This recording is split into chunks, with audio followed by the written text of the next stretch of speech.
반달섬은 거북섬보다 더한 유령섬이라는 말까지 들었습니다. 수천 호실이 한꺼번에 들어오는데 상가는 비어있고 밤에는 불이 많이 켜져 있지 않았고 생활 숙박시설 문제까지 겹치면서 분위기가 좋지 않았던 것도 사실입니다. 그런데 2년이 지난 지금 반달섬은 정말 실패한 섬일까요? 아니면 이제 막 도시가 만들어지고 있는 걸까요?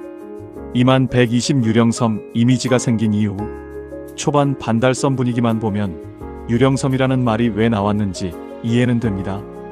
건물 규모는 큰데 실제 입주는 더디고 상가 입점도 빠르게 채워지지 않았습니다. 특히 생활 숙박시설이라는 특성 때문에 전입, 실거주, 대출, 용도 문제가 복잡하게 얽히면서 일반 소비자 입장에서는 불안하게 보일 수밖에 없었습니다. 고층 건물은 줄지어 있는데 거리에는 사람이 많지 않고 빈 점포가 보이다 보니 여기 진짜 괜찮은 곳 맞나? 라는 말이 나왔던 겁니다. 이 부분은 포장할 필요가 없습니다. 초반 반달섬은 분명히 비어 보였습니다. 12만 230 입주 폭탄이라는 말의 의미. 반달섬은 작은 단지가 아닙니다. 라군 인테라스, 라군 센트럴 스테이, 더 하이브, 큐브라인처럼 대규모 숙박시설과 오피스텔들이 한꺼번에 들어오면서 시장에서는 입주 폭탄이라는 표현까지 나왔습니다. 문제는 단순히 공급이 많다는 게 아니었습니다. 상권이 먼저 완성되고 사람이 들어온 구조가 아니라 건물이 먼저 들어오고 나서 사람과 상권이 따라오는 구조였기 때문입니다. 그러다 보니 초반에는 공실이 더 크게 보이고 지역 전체가 아직 완성되지 않은 느낌을 줄 수밖에 없었습니다. 결국 건물은 먼저 들어왔는데 사람과 상권이 따라오는데 시간이 필요했던 겁니다. 23만 402년 후 달라진 분위기. 그런데 지금 현장에서 보면 2년 전과는 분위기가 조금 다릅니다. 예전에는 여기에 사람이 들어올까? 가 걱정이었다면 지금은 어떤 건물이 먼저 채워지고 있고 어떤 수요가 붙고 있나를 봐야 하는 시점으로 바뀌고 있습니다. 실제로 반달섬에서는 단순 투자 문의만 있는 게 아니라 실제 거주자, 회사 숙소로 사용할 법인 단기로 머물 곳을 찾는 문의가 계속 들어오고 있습니다. 특히 반월공단, 시화산단, 시화 MTV 근무자 수요와 연결되면서 반달섬은 관광지보다는 숙소형 주거지에 가까운 성격을 보이고 있습니다. 월세도 단순히 싸서만 움직이는 게 아닙니다.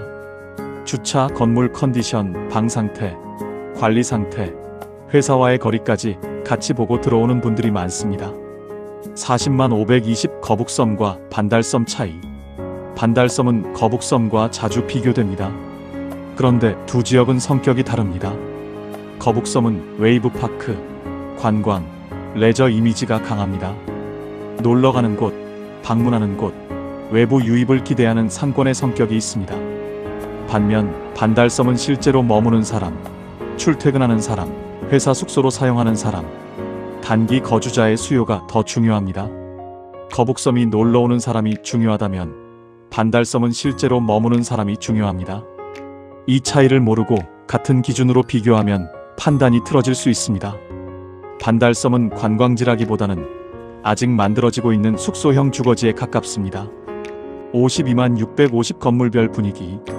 반달섬 안에서도 건물마다 분위기는 다릅니다. 라군 센트럴 스테이는 임대 문의가 꾸준한 건물로 볼 수 있고 더 하이브는 단기 임대 수요로 보는 경우가 있습니다. 아티스 큐브, 아르네브 큐브 같은 큐브라인은 소형 월세나 1인 거주 수요와 연결해서 보는 경우가 많습니다. 라군 인테라스는 반달섬 안에서도 규모감이 있는 단지라 지역 이미지를 보여주는 상징성도 있습니다. 중요한 건 반달섬 전체를 하나로 보면 안 된다는 겁니다. 같은 반달섬 안에서도 건물별로 임대 속도, 관리 상태, 선호도, 월세 수준, 수요층이 다릅니다. 그래서 반달섬을 볼 때는 어떤 건물인지, 어떤 호실인지, 어떤 조건인지까지 같이 봐야 합니다. 65만 800 아직 부족한 점. 그렇다고 반달섬이 완성됐다는 얘기는 아닙니다. 상가 공실은 여전히 보이는 구간이 있고 대중교통도 아직 완성형이라고 보기는 어렵습니다. 건물별 관리 상태 차이도 있고 생활 숙박시설과 오피스텔이 섞여 있어 처음 보는 분들은 헷갈릴 수 있습니다. 공급량 자체가 많았기 때문에 모든 건물이 똑같은 속도로 좋아질 수도 없습니다. 반달섬은 지금 당장 완성된 중심 상권처럼 보면 안 됩니다. 대신 앞으로 사람이 계속 들어오는지, 공실이 줄어드는지, 생활형 상권이 채워지는지를 봐야 합니다. 80만 920 앞으로 봐야 할 포인트. 앞으로 반달섬에서 봐야 할 포인트는 세 가지입니다. 첫 번째는 실제 입주율입니다. 밤에 불 켜진 집이 늘어나는지, 공실이 줄어드는지가 중요합니다. 두 번째는 생활형 상권입니다. 카페, 식당, 편의점, 미용실, 빨래방처럼 실제 거주자들이 자주 쓰는 업종이 얼마나 들어오는지를 봐야 합니다. 세 번째는 법인 숙소와 단기 임대 수요입니다.